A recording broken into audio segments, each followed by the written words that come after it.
بسم اللہ الرحمن الرحیم۔ السلام علیکم ناظرین، جب سے بی بی سی کے اینکر اسٹیفن سیکر نے پاکستان کے سابق وزیر خزانہ اور سابق وزیر اعظم نواز شریف کے قریبی ساتھی بلکہ ان کے صمدی اسحاق ڈار کا انٹرویو کیا ہے اور اسحاق ڈار اس میں کلین بولڈ ہوئے ہیں، تب سے پاکستان میں نہ صرف مسلم لیگ نون کی سیاست دباؤ میں ہے بلکہ پاکستان میں شاید پہلی دفعہ میڈیا اور اس کے اینکر پرسنز بھی دباؤ میں ہیں۔ پاکستان میں سوالات اٹھائے جا رہے ہیں کہ پاکستان کے میڈیا اینکرز جو ہیں وہ پاکستان کے سیاستدانوں اور حکمرانوں اور خاص طور پر ان لوگوں کے جن پر مالی کرپشن کے الزامات ہیں ان کے ایسے انٹرویوز کیوں نہیں کرتا۔ اس حوالے سے مختلف اینکر پرسنز اپنی اپنی صفائیاں دے رہے ہیں اور اپنا اپنا نقطہ نظر بیان کر رہے ہیں اور اپنی مجبوریاں بیان کر رہے ہیں۔ آج ہم اسی پر بات کریں گے، لیکن اس سے پہلے میری آپ سے درخواست ہے کہ آپ ہمارے چینل کو سبسکرائب کریں اور بیل آئیکن کا بٹن ضرور دبا دیں تاکہ ہمارے ویڈیوز باقاعدگی سے آپ کو ملتی رہیں۔ پاکستان کے دو اینکر پرسنز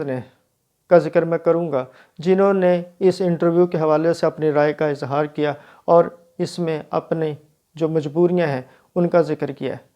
سب سے پہلے تو پاکستان کے ایک کافی مشہور ہیں اور ان کو باقی لوگوں سے نسبتاً بہتر بھی سمجھا جاتا ہے، بلکہ کافی حد تک بہتر سمجھا جاتا ہے، وہ ہے روف کلاسرا۔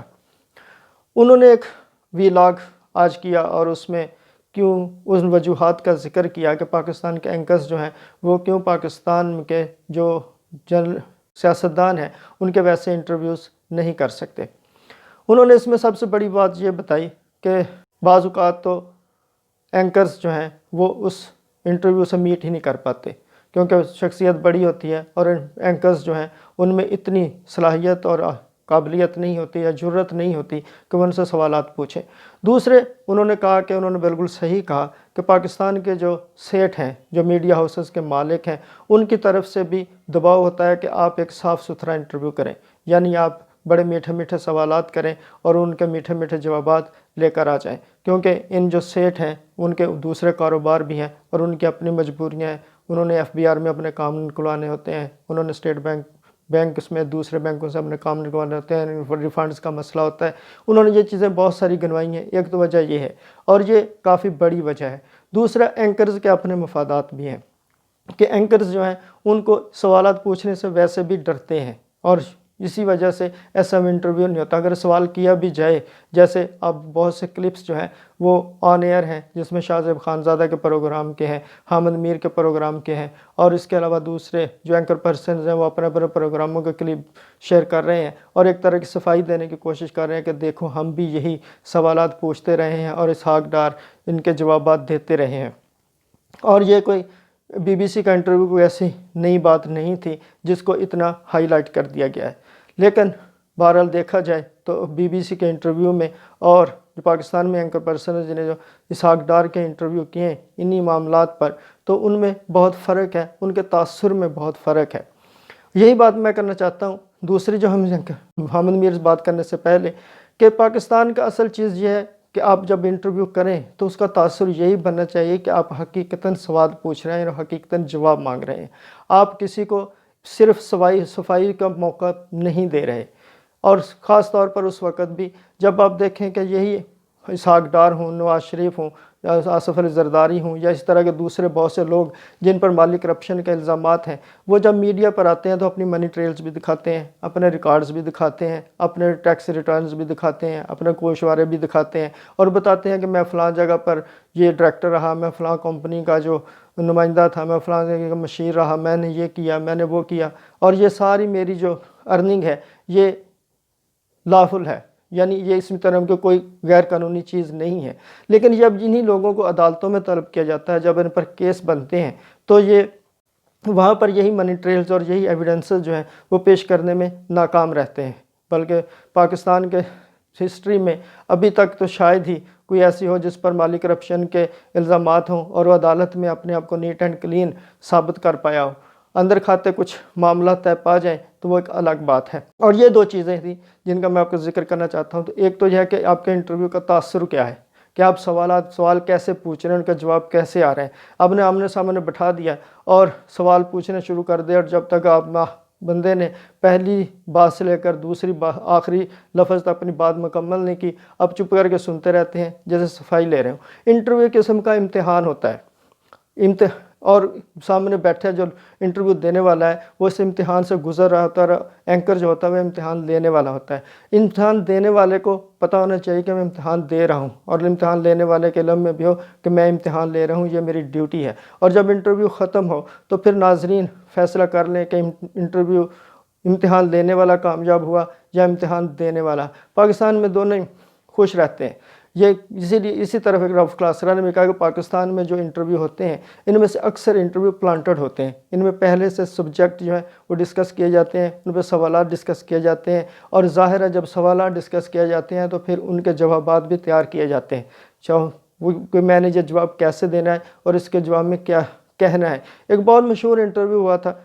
ملک ریاض کا، پاکستان میں ملک ریاض پر بھی اب منی لانڈرنگ کے الزام آپ ہیں، کرپشن کے الزامات ہیں، بلکہ وہ خود اس کا اعتراف بھی کر چکے ہیں کہ میں اپنی فائلوں کو پہیے لگا دیتا ہوں۔ تو ان کا ایک دنیا نیوز پر انٹرویو ہوا تھا جو مبشر لقمان اور مہر بخاری نے کیا تھا، اور اس انٹرویو میں جو کچھ ہوا اور وہ آپ کے سامنے اس کا تماشا پاکستان کے سارے عوام نے دیکھا تھا کہ وہ کیسے ایک پلانٹڈ انٹرویو ہے، لیکن اس کے دوران بھی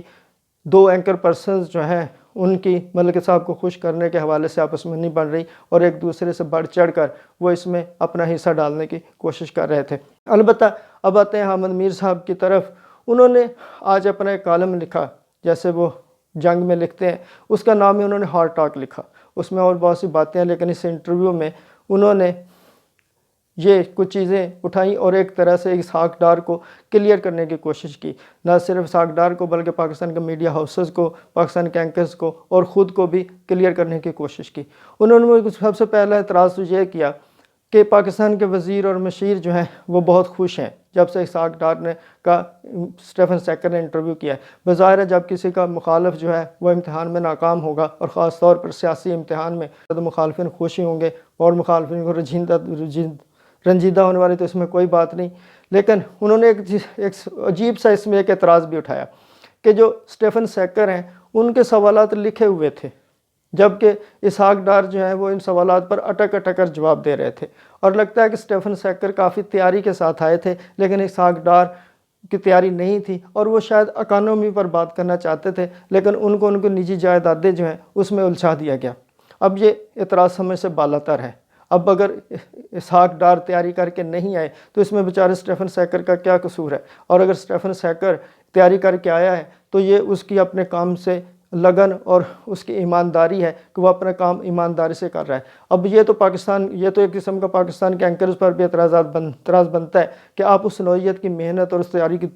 تیاری نہیں کرتے، بلکہ سبجیکٹس پہلے سے طے کرتے ہیں انٹرویو کرنے کے لیے، تو پھر اس میں تاثر کہاں سے آئے گا؟ دوسرا، حامد میر صاحب نے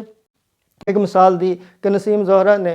پاکستان کے ایک اینکر ہیں جو 24 پر پروگرام کرتی ہیں، انہوں نے لندن میں جا کر اسحاق ڈار صاحب کا ایک انٹرویو کیا تھا، اور اس انٹرویو کے میں اسحاق ڈار صاحب نے بتایا کہ ان کے خانسامہ کو کس نے اور کیسے اغوا کیا تھا۔ اب ہونا تو یہ چاہیے تھا کہ اسحاق ڈار پر سب جو ایلیگیشنز ہیں وہ ان کی وضاحت سامنے آتی، لیکن اسحاق ڈار صاحب اس میں کسی اور پر الزام لگا رہے ہیں، یعنی اسحاق ڈار جو ہے اپنا کوئی ایجنڈا کسی دوسرے پر الزام لگا کے پورا کرنے کی کوشش کر رہے ہیں، اور حامد میر صاحب اس میں انٹرویو کی بڑی کامیابی سمجھ رہے ہیں۔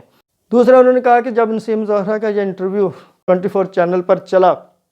تو انتظامیہ کو حکم دیا گیا کہ نسیم زہرا کو آپ نوکری سے نکال دیں۔ چینل نے ان کے پیمرا کا حکم ماننے سے، یا جو پاکستان کے طاقتور ادارے ہیں ان کا حکم ماننے سے انکار کیا، تو پھر اس چینل پر طرح طرح سے معاملات جو ان کو تنگ کیا گیا اور چینل کو بند بھی کر دیا گیا، اور یہ اس میں یہ بھی کہتے ہیں، اور یہ جو بات ہے چینل کو بند کر دیا گیا۔ اب 24 چینل کا جب میں آپ کو بتاتا چلوں کہ اس کا جو لائسنس ہے وہ اس نیت کا ہے کہ اس میں انٹرٹینمنٹ کا لائسنس بھی ہے کہ آپ اس پہ انٹرٹینمنٹ دکھائیں گے، لیکن وہ 24 آورز نیوز چینلز دکھا رہے ہیں، اور یہ 24 چینل پر آج کا اعتراض نہیں ہے بلکہ کافی عرصے سے، اور مسلم لیگ نون کے دور میں بھی اس کے خلاف کارروائی ہوتی رہی ہے اور اس کو بار بار پابندیوں کا سامنا کرنا پڑا ہے۔ لیکن اب حامد میر صاحب کی چالاکی دیکھیں کہ انہوں نے اس چینل کی جو بندش ہے وہ اسحاق ڈار کے انٹرویو پر بٹ ڈالتی ہے کہ اسحاق ڈار کے انٹرویو کرنے کی وجہ سے اور نسیم زہرا کو نوکری نکالنے کی وجہ سے